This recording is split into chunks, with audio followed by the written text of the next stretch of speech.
Hey guys, decided to do this on YouTube instead of Instagram. I got a bunch of questions for a Q&A on Instagram yesterday. I decided all right, let me just do it long form, get to just yap a little bit because, Instagram just gives you like 10, 15 seconds and it's not enough. If you don't know who I am, my name is Boombox. I've been a DJ for about 15 years, been a music producer, dance music producer for the last, same amount of time. Been doing this for a long time. I also own a record label here in Berlin, Germany, and it's called Hot Meal Records. And yeah, we've been around for a couple years. We do events, we do crazy shit, just like your boy. So with that comes a bunch of experience and a bunch of stories. So I figure Instagram's too short to, start dishing out some of this wisdom. I'm kidding. I'm gonna be fucking around. So anyway, I got my coffee, and first things first, I just want to say I've been a double espresso guy my whole life, my entire adult life at least. There was a point in my early 20s where I decided to train myself and be like, all right, no more milk in the coffee. I'm doing it the right way. So every time I go to a cafe, especially when I travel, you get a double espresso. Like a lot of times the barista like winks at you. They're like, oh, that's a good order right there. That's their favorite. But that said, the past month I decided to try out iced Americanos because it's been really hot here in Germany. And man, I like it. It's I might like it a little more because the caffeine doesn't hit all at once. It just it takes me about an hour to go through this. It's something about like spreading out that buzz. It's a little better. I hope this lasts me like through the winter. All right, first question, and I can't name it specifically because I got at least 10 of these from you guys. Any plans to come back to Australia? Well, I'm working on it. Almost have it done. We almost have the plan done. Our agent should be back to us in the next few weeks, and we should know what the final concept is. But there is not a world in which I don't go back to Australia in the summer. Like, you guys are the fucking best. So I'm long overdue for a visit. It'll be at a different time of the summer than last year. So like every time we come back to Australia, it's like at a different time. And I just want to see what it all is. But it should be later in the summer. That's all I can say for now. Okay, first real question. Santi23 asks, how do you inspire to make songs, and how do you convert the head process into song? Starting off with a real deep one, and it's something I love talking about, and I love answering it because it's something that I myself am constantly struggling with and constantly relearning, literally on a week by week basis. Like, there's no big answer because like it's every single thing is a process that it's like a journey that you just love the process itself of discovery. Like some days I wake up and I like have a new way of like thinking about this whole like music thing, and and then I like talk to some of my other like producer friends and they're like, oh no, I do it like this. I'm like, oh wow, that's fucking smart. And then I change it up, sometimes for the worst. Like there was like a year in which like kind of recently that I went through like a really like shit period where I was just like nothing was coming out the right way. The music was changing. The point at which I get inspired or uninspired was just like fucking intense. So like that sucked. But then what goes down must come up, and then I'm like, shit, wait, there's new ways to look at this. Anyway, so all that yapping aside, there's a few things that consistently work in getting in the zone. First is like, before you even start, you gotta like know yourself a little bit, and you gotta know what you like. So, you know, like I said, I've been DJing for such a long time that like I know what gets me going. I know what I like to play. So then I kind of, when it's like a studio day, I like to kind of dive into that a little bit. You do little, on the hour, I do like little ear resets. I go load up a couple tracks that I've been playing recently, like tracks that I like, and I listen to like maybe 5 seconds of them. Like, don't listen to the whole track, because then I'll get like too influenced or too inspired. But it's like a ear reset. Then I go back to, it gets your ear, like your nervous system like ready to go to like, oh yeah, this is what sounds are supposed to sound like. It's like a little like refresh. When I'm not in the studio or whatever,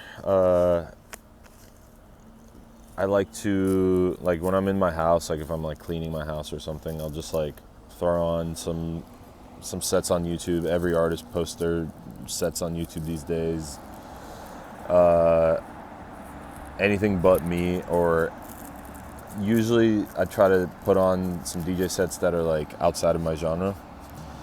And, you know, I'll have a little dance, I'll have a little coffee, I'll clean the house, like whatever, like maybe like home workout, just anything that gets the blood moving. Because then it's like the real world dance test. Like you always have to, when you're producing, you always have to stand up and do a dance test. Like if you're not, you can't sit and think your way through a track. You have to like actually experience it. Anyway, fuck, I lost my filter. God, I rolled this in like the shittiest way possible.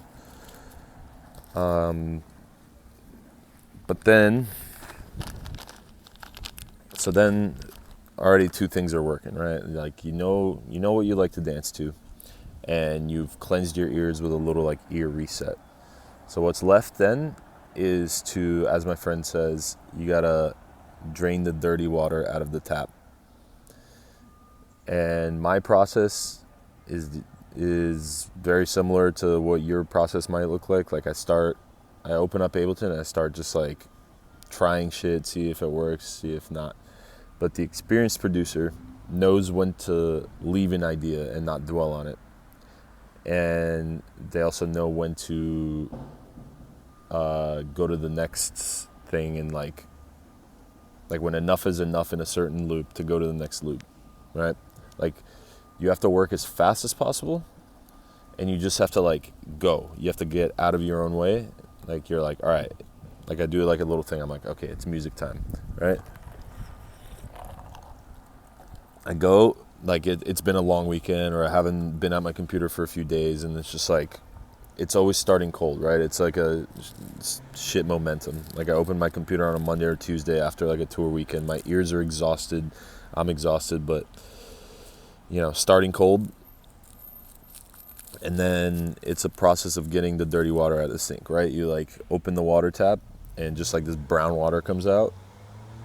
And then that's maybe not where you live, but you know, you never drink the first thing that comes out of the sink, right? You let it run for like a few seconds, and then same thing in music. Like you do warm-ups, right? Like your first beat that you make, it's gonna suck, like after a long weekend, but you get through it. You give yourself 20 minutes. All right, do this. If you like it at the end of the 20 minutes, great. Save it, keep going. If you don't like it, fuck it. Next one. Sometimes it takes me like 5 or 6 beats just to like start to get in like a momentum. And you can't have that thought of like, oh shit, this sucks. Like, or I'm a shitty musician because I couldn't get these beats to work. It's like, nah, some of them are gonna suck. 90% of my beats suck. You only hear like 10% of them, so like, don't worry about it. The process of turning these sounds that are in your head, like to answer your question finally, God, I'm fucking yapping so much. The sounds that are in your head, to translate them, in truth, there's never gonna be a perfect recreation.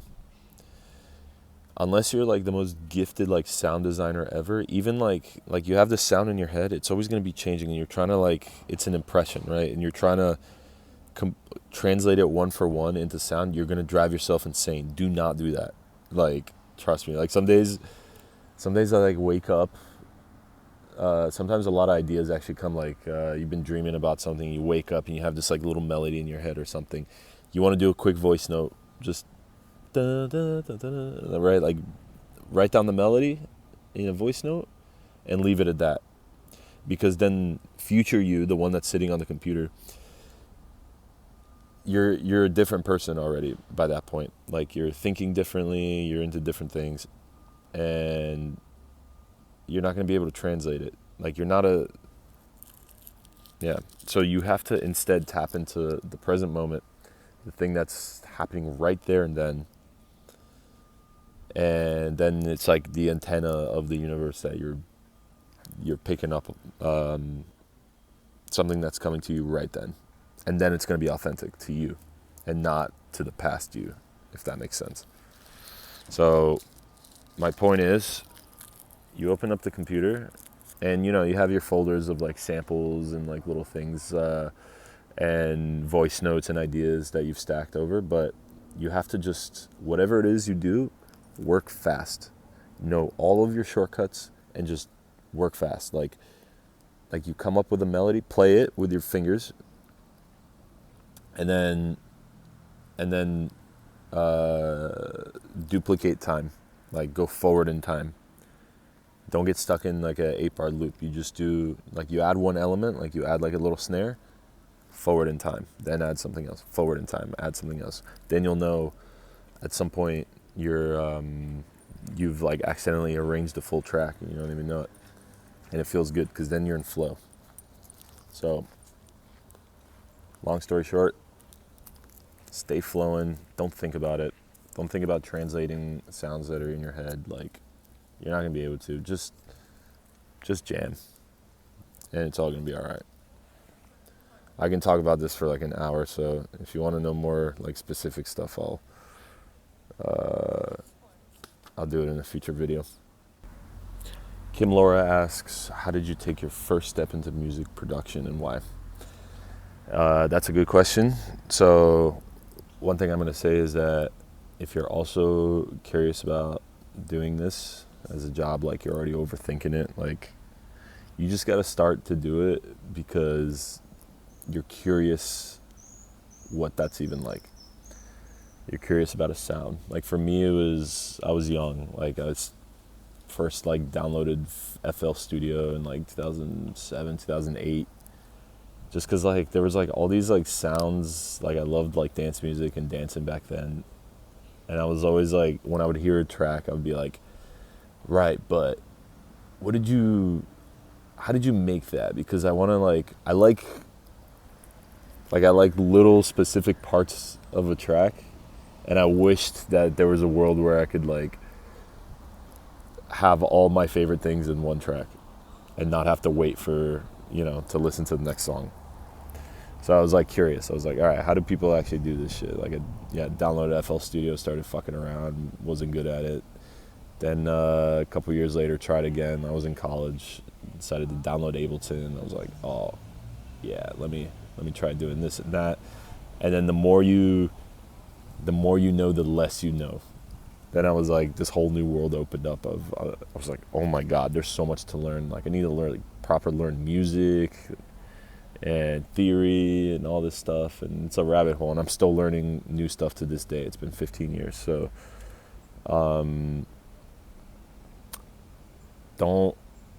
my point is, don't look at the destination. Just do things because you're curious. Like if you're like truly, truly curious. And it's a rabbit hole, and it's really fun, and it's really exhausting at times, but as long as it's fun, just keep it fun. Don't overthink it. Furkan Imre asks, what's your favorite festival? So I'm a bit biased because a couple days ago I just got back from Glitch Festival in Malta, and yeah, that's one of my favorite all-time experiences. Like it's my second year going to the festival, and both times, like I just like walk around all the stages where like the lineup is so good. Like the bookers really of the festival really understand our scene. Like they're driving our scene really, because like they bring us all out there. We all meet, we all collaborate. And so then when I'm at the festival, I just like walk around and I get inspired. Like I got super inspired by a couple fellow DJ sets last weekend. So I definitely recommend Gulic. I was this past summer, so this is all in recent memory. I had a really good time at Audio River in Poland, actually. Like very nice festival, good vibes in Poland. Played Awakenings after. It was also really, really cool. Finally got to experience that. Didn't really get to walk around that much though, but I got to see like 15 minutes of Party Boy and MCRT back to back in like back in the days, man. It was so nice to see. Had a really good time in Copenhagen last year at Distortion. I had a good time at, to be honest, besides playing these festivals, I haven't really like gone to festivals. It's one of my goals for like next year is to like book some time to go to the festivals.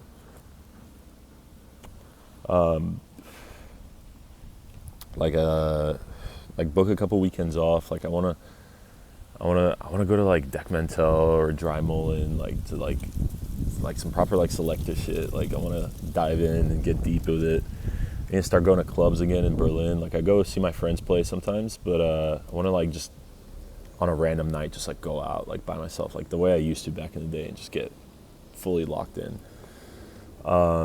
So yeah, my answer to your question is a little bit biased, so I don't really know, but send any recommendations, honestly. Like if there's like cool, like more kind of niche festivals that like you're really into. Paradise Garden played with Michelin a few weeks ago, and that was like so cool because it was like the perfect size. Not that many people, just the right people. Everyone was just like, it just seemed like a giant friend group, and I love that kind of festival. You're just like out in the forest with your friends, like, you know, with like a really cool lineup, and I recommend that one. Yeah, so send recommendations. Joey01 asks, which artist inspires you most to this day? Well, the number one, as always, default answer is always Daft Punk. I grew up with that, and I worship these guys, man. They're so fucking changed the game. I know it's like a bit of a basic answer, but nothing comes close, at least to my personal experience. So I love Daft Punk, and I actually like don't even listen that much anymore because of the experience I have. Like when I listen to one of their albums, like Discovery, for example, I'm just like, oh, it's like I can listen to it once a year, and I get in the zone, and I just like turn off all the lights and I listen to it, and it's just like always inspiring. I watched a movie that went with it too. Then I also really like Todd Terje, king of Norwegian synth disco. Fucking so good. Would love to go to one of his shows one day. I saw Lindstrom from that scene. I saw Lindstrom play one time in Berlin, and that blew my mind. It was insane. I really love what Kink does. Kink is like a god at live sets, and it's just like, it's like witnessing magic. It's like an absolute wizard on the decks. So if you have a chance to see Kink, go see Kink. I love MRD. I think he's like a brilliant songwriter, and you know, can really get the club fucking going. So in the beginning of my career, I was really influenced by Party Boy 69, which is why I'm really excited to finally be on the same lineup at ADE. At the Audio Obscura show. That's gonna be fucking crazy, because like, yeah, he's just such a creative dude, and also just brings the right kind of energy to these parties. So many more I can list. I'll have to have like a really deep think about it, but those are good starting points. Hampus asks, Gas Gas Gas remix when? This has been a running joke for us because he always comments and messages every time I post a clip of me playing the Goran Bregovic Gas Gas Gas remix, and it's been a highlight of my sets like the past year or two. Every time I play it, the crowd goes nuts. That one's a really special one because, I mean, Goran Bregovic just like kind of unites the Balkans a bit, like with his legendary music, and that song especially is just so high energy, and I loved doing the remix. But it's one of those things I can't really put out. It's a tough one. I'm like caught in like a bit of a predicament because like if I put that remix out, it's like it just wouldn't do it justice because it sounds weird out of context. Like it's one of those things that you kind of like I play at like a certain like kind of at the right time in the live set that only makes sense like around the other tracks that I play and like the energy level at the time. Like if I just put it on SoundCloud, like yeah, I would love for you guys to like hear it and stream it in your house, but it's like it feels weird to me. Like I love that song so much, but it's better live. You got to hear it live. So for now, I don't have plans on releasing it unless you guys really, really want it. But and it's one of those things that's always changing. Like every month or two, like I make little tweaks to it. Like either I swap the kick or the bass line or try some like new drums on it. So it's like an ever evolving thing. So like I don't play the same one too much. Like I think it's on its 4th or 5th version at this point. It's always evolving, so come to a show, come hear it live. A couple questions regarding the Copenhagen show next week. Are you excited for Carousel? I am fucking stoked. Like, I had such a good time closing Distortion last year. It was like one of my favorite shows ever because like I went there, what was it, like 4 a.m., was playing till 6 or 7 a.m., and like to close out the festival, and I looked into the crowd and it was like really kind of my first time like really experiencing Copenhagen, and I knew that most of you guys there, almost everyone there didn't know me, which is the exact kind of thing I like, you know, I always love you get to the stage and it's like all of your fans and that's like the best thing ever, but when it's like a chance to prove yourself, it's different. It's like, it reminds me of like back in the days, like when I had something to prove, like a new thing, and it was new, and I was like, all right, you guys seem cool, let me see what you guys are about. And I had a question from Cy Viking, if he can bring the energy and the hype for Carousel this year. And I remember you from the crowd. You were just holding it down, like up on that elevated platform with your crazy outfit, and you really, really brought the energy. So I'm excited to see you and your friends at Carousel next week, and the whole Copenhagen family. It's going to be a highlight of the summer for sure. Ramon909 asks, what's your favorite Burek? And this is a question for the Balkans, but the thing is, this dish evolves throughout like the Balkans and throughout Europe. Actually, there's like several different versions of it. Like I was just in Malta, and they have pastici, which is pretty much like it. It just has like a little bit of a different texture of the phyllo dough that's used. Like if you go to Greece, like the spanakopita is a bit different. In Bulgaria, it's called banica, especially when it's homemade. It's a bit more eggy. But if you get it from a street vendor, it's like this like folded, it's a bit thicker. In Germany here, we have a lot of Balkan people here, and they make the burek really good. Like when I go to Croatia or Bosnia, like there's the you guys do it really well with the meat filling, and that's really good. But for me, the best is just the simplest way to do it is when it's just butter, oil, and feta cheese.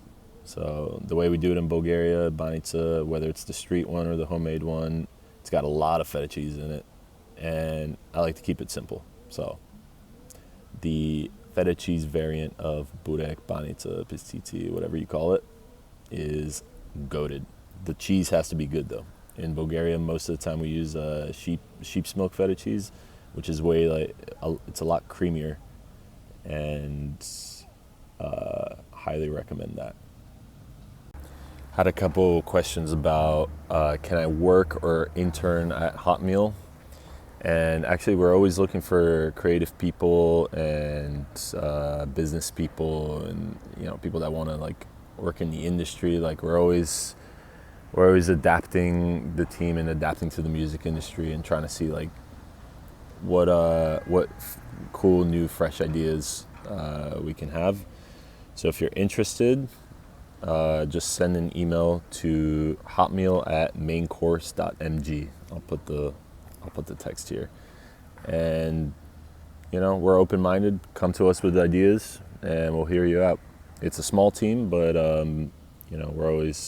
we're open-minded.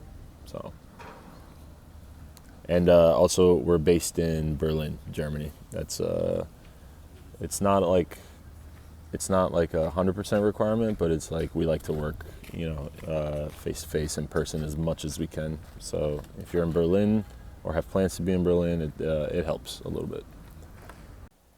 Stein says, "What is your favorite end track of a set, and why should it be Baila Bolero?" Took the words right out of my mouth. It's a fun one. I made an edit a couple years ago just so I can play it at the end. It's always just like a good like wrap up, like good vibe. But a lot of times this year, I've been ending on, you can end on Venga Boys, any Venga Boys track. A couple times I've ended on Daft Punk Superheroes this year, which works really well, especially in France. And at a festival set, whenever I run out of time, I can't do like too much of like this, like unless I'm closing a festival, I can't do too much of this like closing kind of energy, because then going into the next DJ, it might be like way too much of a vibe shift. So I end on something like kind of hype, like edit a Freak Up, or like Make It Wet, or like or the Balkan tunes. Any Balkan tune should also work, because it's like a nice like wrap up. Natalia asks, "What's your rising sign?" I don't know what that means, but you tell me. Guess. Couple questions on how to get into DJing, especially in an oversaturated world, and like in Berlin, and how to get gigs, and just how it started with DJing. So this one, it's not the answer that you're gonna like, but don't look at other DJs' success, because like it's not gonna work out that way. I started DJing 15 years ago, and who I am now and what the world and music industry is like now is completely different. The laws have changed, the world has changed, I've changed, and it's gonna take you at least 10 years to get really good. So you're going to be a different person then. So more important, focus on what you can control now. Start because you love it. Start because you're curious. Start because you just love playing these tracks that you like, and you get a deeper sort of appreciation for them, a deeper sense of them. You start to think about like structure and why certain things work, and then when you're playing gigs, like why certain sounds work on certain dance floors, and how to navigate the crowd. Your track selection is the most important thing beyond mixing skills. No one actually gives a fuck. You know how many times, I'm 15 years in the game, you know how many times I fuck up on stage and like just go clang mode and fuck up the beat matching? No one cares. It's the energy and vibe of like playing the right track at the right time. So that's something you can start with no gear. Start now, start digging. And so like go into tracks you like, you can branch out and be like, okay, what did this artist that I like, who are their influences? Who are their 5 influences? And then listen to their music, and then listen to their music, and then see, like on Bandcamp, you could see, oh, who bought this record I like? Who bought that? Let me see what else they bought, and then you can see their entire thing. And then, what did this guy buy? What did that guy buy? Start building a master collection, right? Go into like weird stuff. Listen to DJ sets, take the track IDs from the track ID guy in the comments, and then start digging that way. Go to your local record shop. See if there's any vinyl you like. You can digitize it or buy the track. And then you get Rekordbox, free software. This industry is dominated by Pioneer. That's not going to change. Whenever you play at clubs, it's going to be Pioneer gear. And Pioneer makes the software, Rekordbox. Download it. You can, and start like organizing your tracks, get the beat grid set, your hot cues. But the most important thing is the folders and the playlists. Come up with your own system. I have this system that is like, I have playlists based on like vibe and time of night. And these vibe-based playlists, it goes beyond like genre. It's more like kind of like these like esoteric names for them.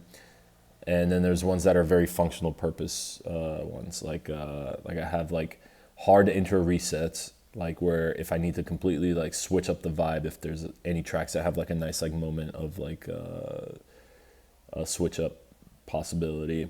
I have closing tracks. I have midpoint. Like if I'm playing it all night long, I have like midpoint, transition tracks, drum and bass tracks, closing tracks, things like that.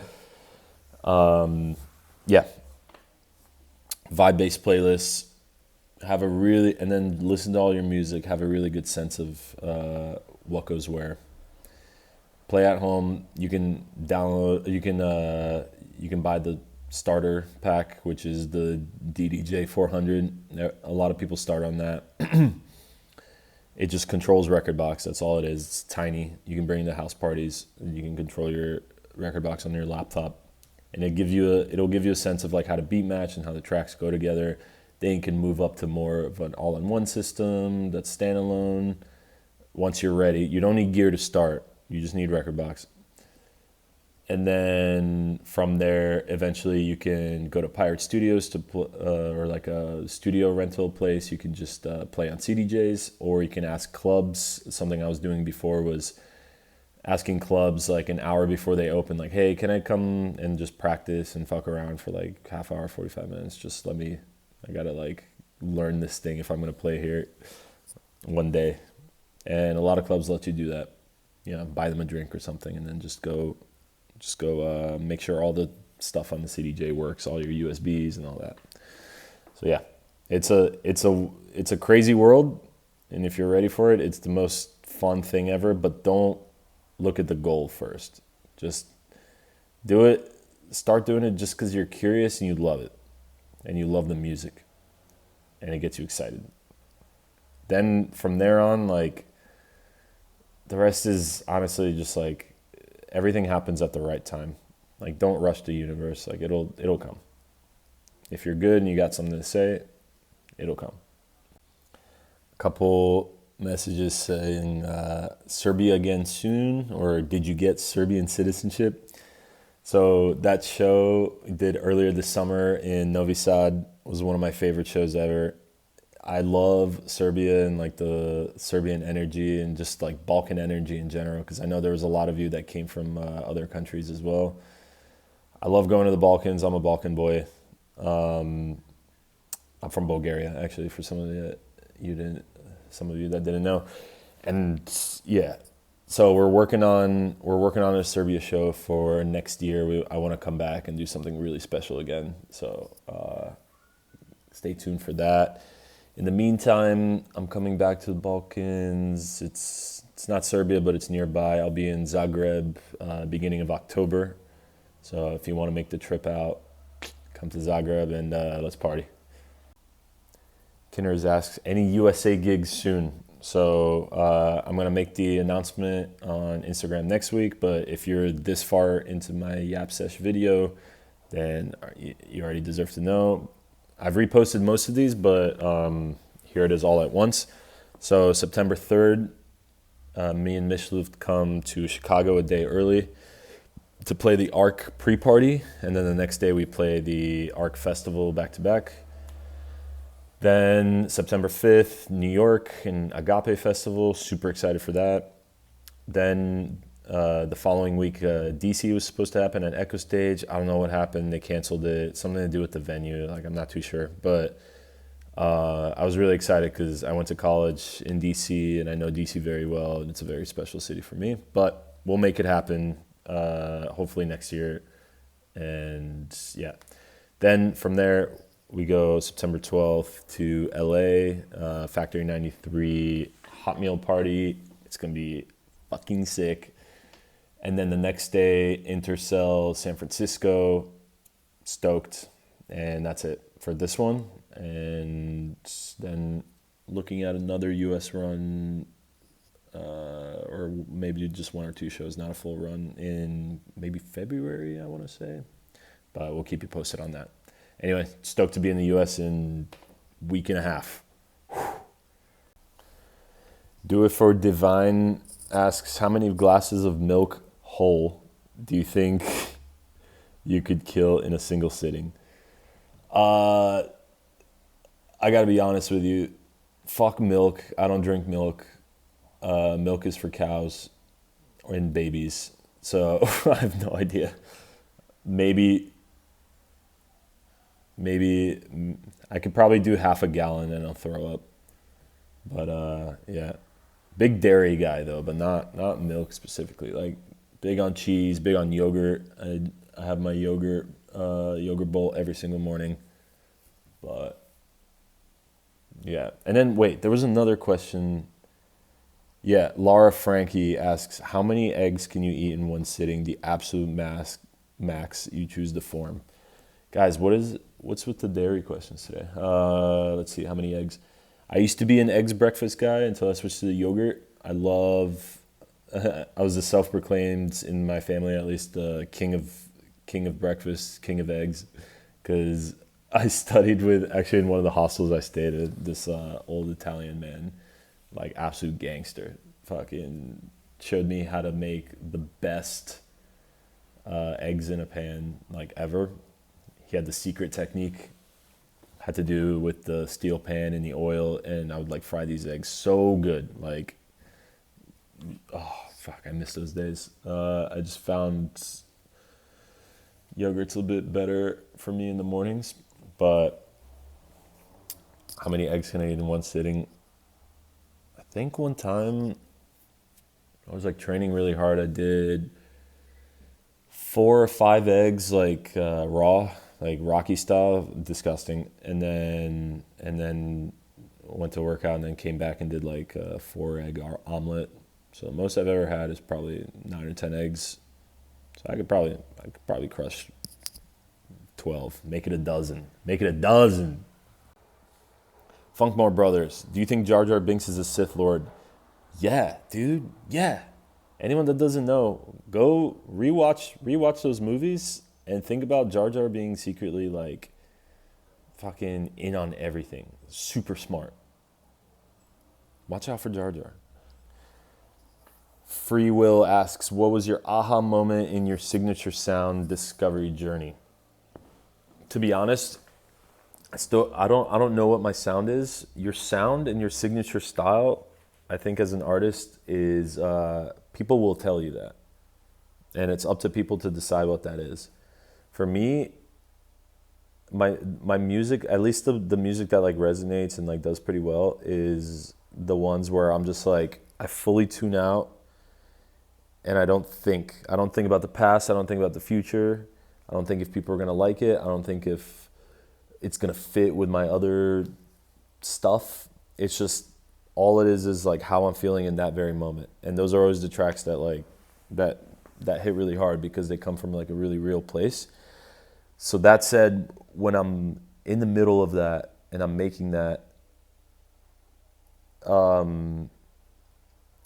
yeah, it just doesn't like, you just can't think about what your sound is because that's how you get in your own way and you start overthinking it. I know so many producers like this, they're like so confused on their sound and they're like, oh, maybe I should use this snare because this snare is kind of more me, or like, oh, let me use this serum patch that I made because it's like my, like, I think it's the direction I want to go in or whatever.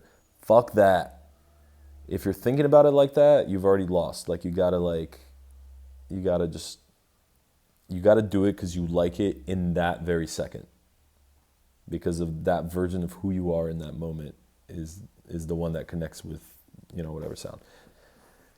Anyway, point is, I don't really know like what my sound is. I just know what I like. I like what I like, and everything else can go to hell.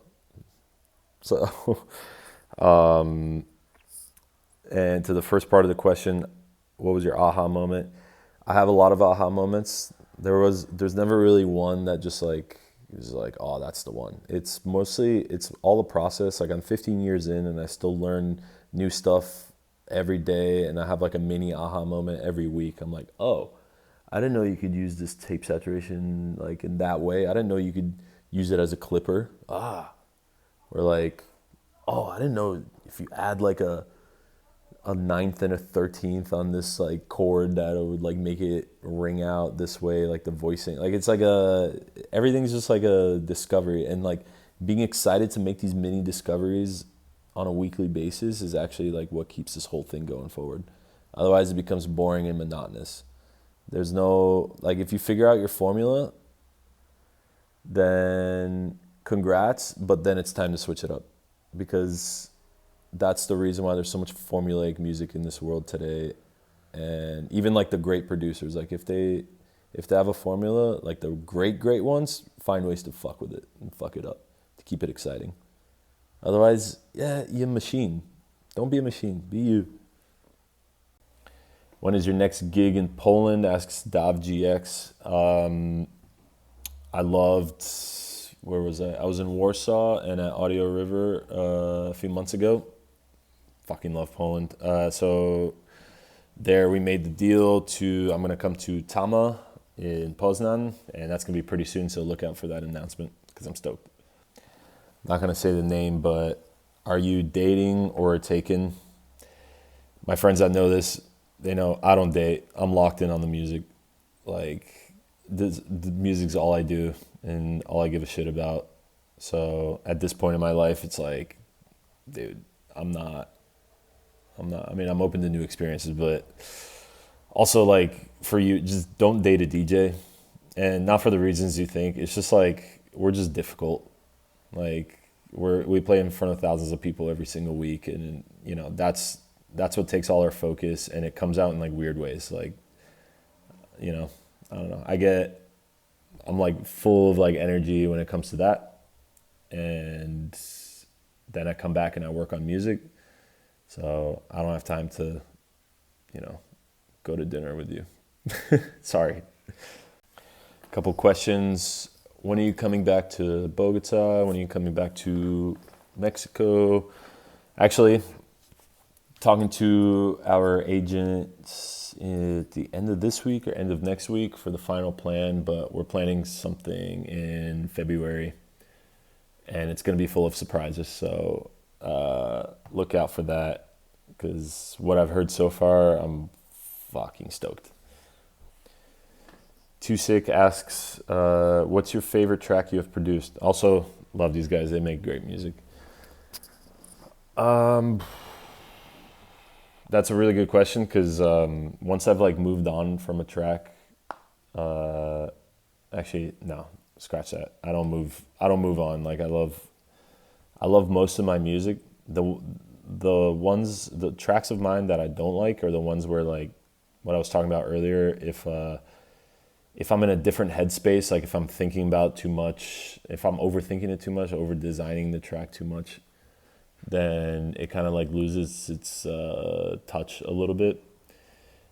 The best tracks and the ones I still love, like that I play all the time, are the ones where I was like really, really just locked into the present moment, like in the zone, and just whatever came out. And it's usually fast.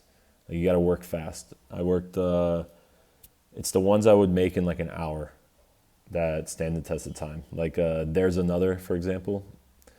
Like, I made that it was like a jam. I made that in like 45 minutes, and it's just whatever came out, I put it in, and I didn't like spend too much time editing it. Maybe because it was like due for the release or something. I just like needed to finish it, which actually, yeah, sometimes like time pressure is actually really helpful. When it feels like a jam and it feels a little bit improvised, that's when it's got that soul. Before you edit the soul out of it, it works the best to just like slap it together. So yeah, there's another I really love. Pull It Up was also like that. I remember just like pull it up, like just in my room with the microphone. I'm like put it up, and I was like jamming, and it was like such like a good like gym song too, because I was like just hitting the gym back then with like that like higher tempo range. I think it was like 152 or something. And I was just like up, and it just like kept like one thing in front of the other. Oh, and then the snare goes here. Oh, and then these notes can go here. Woo, cooking. I don't know, 2 hours max on that track, and it was done. Then the tracks I spend like a month or two designing, like it just never works out because it's just each tweak just takes a little bit of the fun out. So yeah. Recently this happened actually with Bring That Beat Back. Like our label manager told us or told me like, yo, tracks are due today. I need the pre-masters, 5 tracks on the album. Let's go. Let's put it out. I'm like, all right, sounds good. And in my head, I'm like, oh, do I have time for a sneaky 6th one? And then I started Bring That Beat Back. And she's like, I need it at the end of the day. I'm like, oh, okay. And I made that in like 2 hours. And I didn't have that much time to tweak it. And I played it out that weekend. I'm like, oh, people like it. It sounds pretty good. Yeah, because I didn't fucking strip the soul out yet. And then that's the best performing track right now because it's like got the most of that kind of raw, in my opinion, just that raw energy in it that's like unfiltered. So yeah. This up and coming DJ Mishluft asks, why do you never kiss girls? Because I'm busy kissing you, bro. All right, I have a lot more questions, but I think this video is already like really fucking long, so I'm gonna split it into like a part 2 and do those at some point. But if you guys are interested in this type of content, just like let me know if you like listening to me yap or not. If it sounds like shit, all right, I won't do them anymore. But like, I just like I like opening up and talking in more of a long form. So let me know, and also. Yeah, this is my YouTube channel. I'm going to be posting on here more often because I like just longer things. I like doing DJ sets or vlogs or Q&As like this, or like I want to make some short films eventually. The short film from the last album is on this channel here. It's super sick. Check that out. And yeah, much love. See you guys soon. Thanks for watching.